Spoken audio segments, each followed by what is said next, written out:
This is a story about Arthur, based on the Railway series by the Reverend W. Awdry, and read aloud by me, Chris Richardson.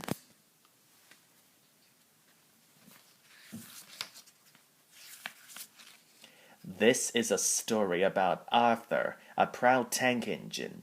He arrived on the island of Sodor with a spotless record, but soon found himself in a sticky situation. Arthur, the big tank engine, had just arrived on the island of Sodor. It was his first day at work on the Fat Controller's railway.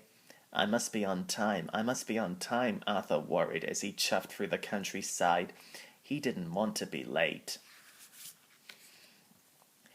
Right on time, smiled the Fat Controller. This is Arthur. He will help you shunt trucks and pull freight. Nice to meet you, said Arthur politely. And he's got a spotless record, the Fat Controller added. What's a spotless record? Whispered Percy. It means he's never done anything naughty, Thomas frowned.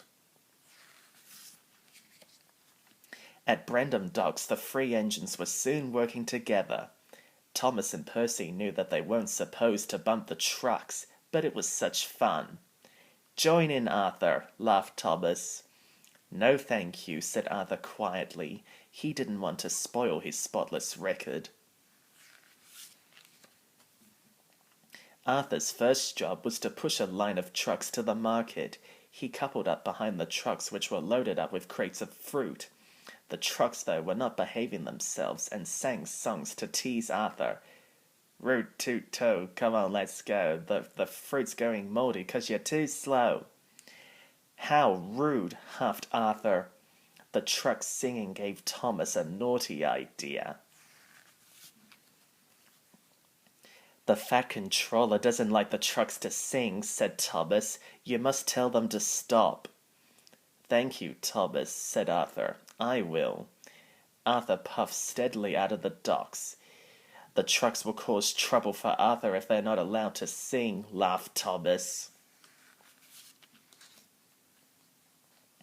Arthur was chuffing cheerfully through the countryside when the trucks began to sing again.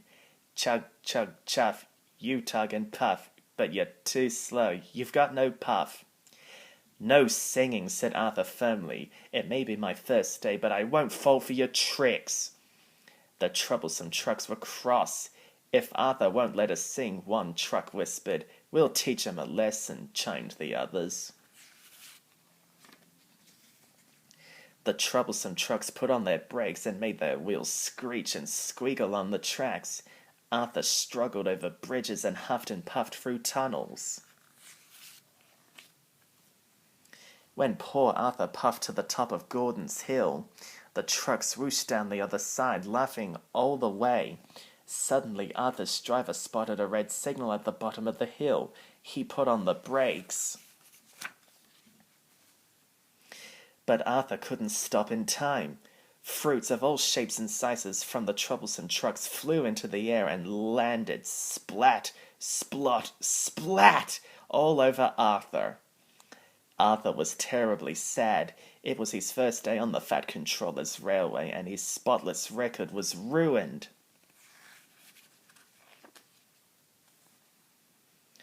Soon the Fat Controller arrived. What has happened here? He said crossly. The trucks were singing, said Arthur. I told them to stop, but they pushed me too fast.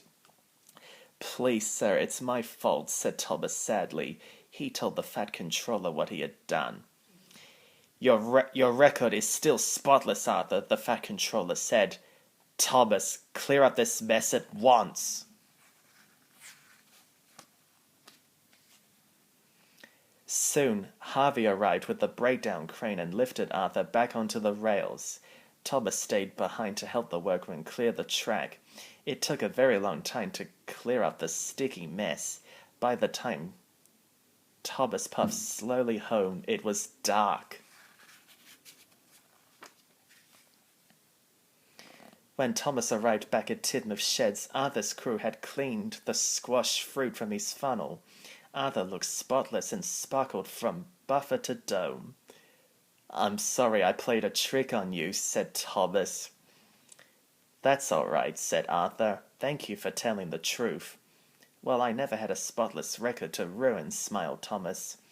From that moment, the engines knew they would become the best of friends.